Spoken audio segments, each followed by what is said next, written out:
friends. Hello. I am on my way in to work this morning, and I've got a trunk full of cake. We're throwing a gala. Very excited, but I am the cake bringer this morning. But I wanted to take a few minutes to chit chat. So our project Last 100 Days, Enjoy the Journey, is off and running. Sorry, the lighting's crazy, but you know what? These are the big sister car chit chats. I'm very excited. I'm excited for these girls because I know when I dialed it in and I went all in on myself to be able to pour from a full cup, I and everyone around me benefited by me putting my life mask on first. So I'm excited to see how they feel after these 100 days of going all in. Now, if this is something you've been considering, it's not too late. You can start and decide to change your life any day, and you can join us. You know, you can make it the last 30 days of the year or the last 60 days of the year, like just jump in if you want to be part of our community. But with the community, I'm going to be sharing these videos with them first and then rolling them out to YouTube to bless you guys too. So each day we have a tracker that we're going to be tracking all 7 plus the 8th bonus task. So this week I wanted to share a video on the first task, which I've done a video all on about how it's changed my life. And if you watch that video, you know I'm going to be talking today about tracking. And so what I'm doing with this last 100 days is really sharing like an overview, a guideline, and then being an encourager, a cheerleader along the way.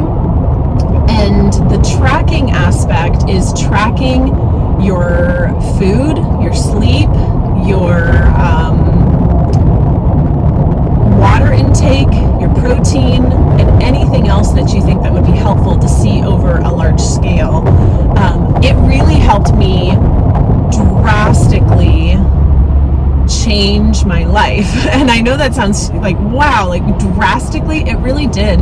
Because you may think I'm eating clean, I'm eating healthy, I don't eat a lot of junk, but when you have to write it down, it holds you accountable.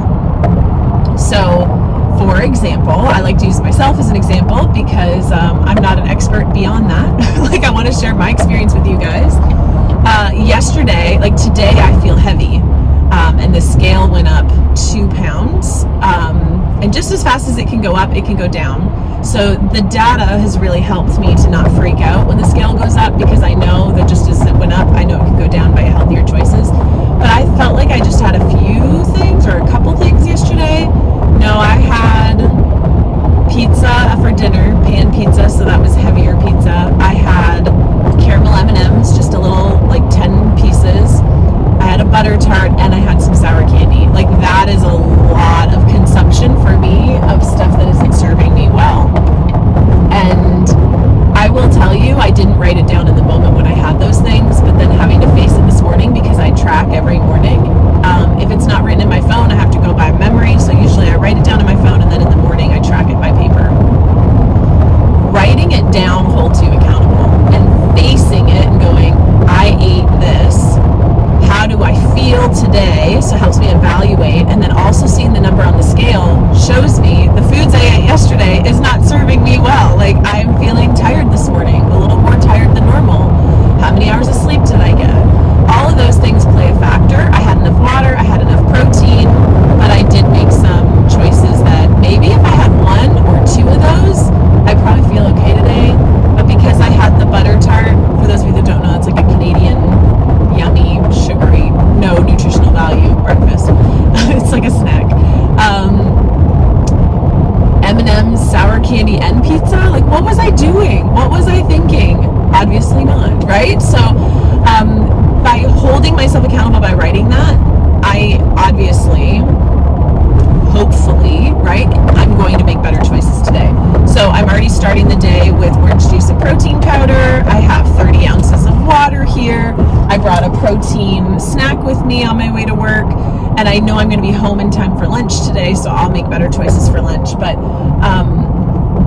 the data helps us see what's serving us best over time. And so I really want to encourage you, if you haven't tracked your food, is to not do it to beat yourself up, but to learn your patterns, what you eat, and how it affects you. I think the turning point for me with my weight loss a year and a half ago when I started this, it's going to be coming up on 2 years in January, was when I tracked religiously.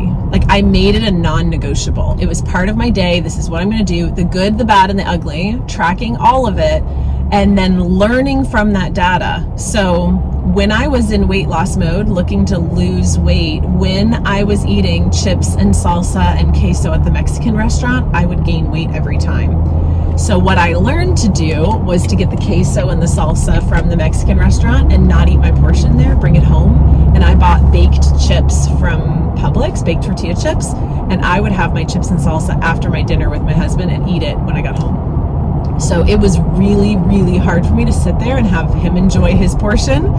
And then I'm like, save me half, because when we go home, I'm going to eat mine. I'm going to have like 10 tortilla chips and I'm going to enjoy it. But I still had it. I just made it better.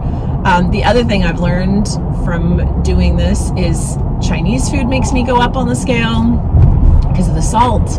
I've learned that fries from Whataburger makes the scale go up, but air fried fries at home do not. So again, when we would go out, I would not eat the fries. I'd get their spicy ketchup at Whataburger, and then when I would go home, I would make fries in the air fryer and have my fries that way.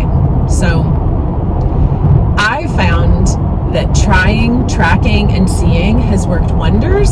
And I love writing down that I'm drinking a lot of my water. And then it actually gets me to think about it when there's a choice other than water. It's like, okay, how many ounces have I had today? My goal is 70. Where am I hitting that? Should I be drinking this zero sugar Dr. Pepper? Because that's like a fun treat for me. Or should I still try to get my water goals and then have the Dr. Pepper later? Can I push it off? So tracking is paramount for me. And even now that I've lost the weight, it is helping me with maintenance mode too. And also not just about the weight aspect, but what is serving me overall.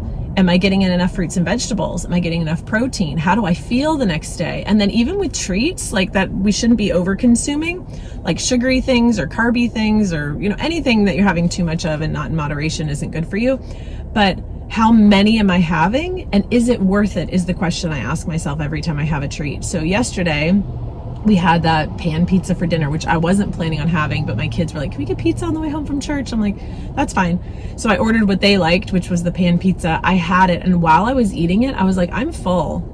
But I don't know why I kept eating it. I guess because it tasted good, and I normally don't do that. And so I ate the pizza and I felt like I'm full. I should have listened to that cue. So these are all learning moments, and you don't have to have it all together, but you do want to take that time to stop, pause, and reflect of, is this serving me? Is this what's best for me overall? Like, health is more than the number on the scale. That is one aspect, but how do I feel? How did I sleep? Does this give me energy? Do I feel good? Like, I want to be healthy into my old age years. So I want to be healthy overall, not just weight loss. Like, it's bigger than that. Weight loss was the initial motivation because I knew I was unhealthy in that aspect, but it's one component of it. So I want to encourage you with tracking, even if you're not perfect with your food. As I just explained, here I am a year and a half into my journey, and I'm not perfect either. I don't think any of us have arrived and made it, and if we have, then we're lying, because nobody's perfect. I'm just going to share with you my journey. So in the 100 days, those of you that are in the group, you already have access to this. But if you want to be part of the group, this is what we've got. So I have a 100-day tracker where you can check off all these 7 tasks that we're doing each day, like, so you can track them for all 100 days. But then there's also an upgrade. It's like a $5 download where you can print it for every day, and it tracks everything from water to sleep, your gratitude, what you eat, and your snacks, and all those things, in your protein. So that's super, super helpful. I'm actually looking at seeing if I can create those, like make a bound book of those, but I don't know how costly that would be or who would want that already pre-done and pre-printed. I know I would if I was joining a program like this. So, and I think a lot of you girls are paper girls too. But anyway, I hope this was helpful. We are, we're doing it the last 100 days. If you want to be part of it, you're welcome to join. And those of you girls that are in it right now, I just want to say I'm proud of you, and I'm proud of you for signing up. I'm proud of you for being part. And we're going to do this one day at a time. We're going to be better than the last day. So yesterday was not a great day for me choice-wise, as you can see. Still hit the water, still hit the protein. But the fun snacks, as I call them, weren't fun. And I can feel it today. So today I'm going to do better. Each day is a chance for a fresh start. We're not throwing in the towel. We're not like, oh, well, I'm going to have another butter tart today. No, I'm not having a butter tart today. Today is a chance for a fresh start. So we're just going to make better choices. And we're not going to beat ourselves up for it. So 2 pounds up today, it can come down just as fast tomorrow. And if it doesn't, then I have many days ahead to keep getting it back to where I should be. All right. Have a great day, guys. Thanks so much. Bye.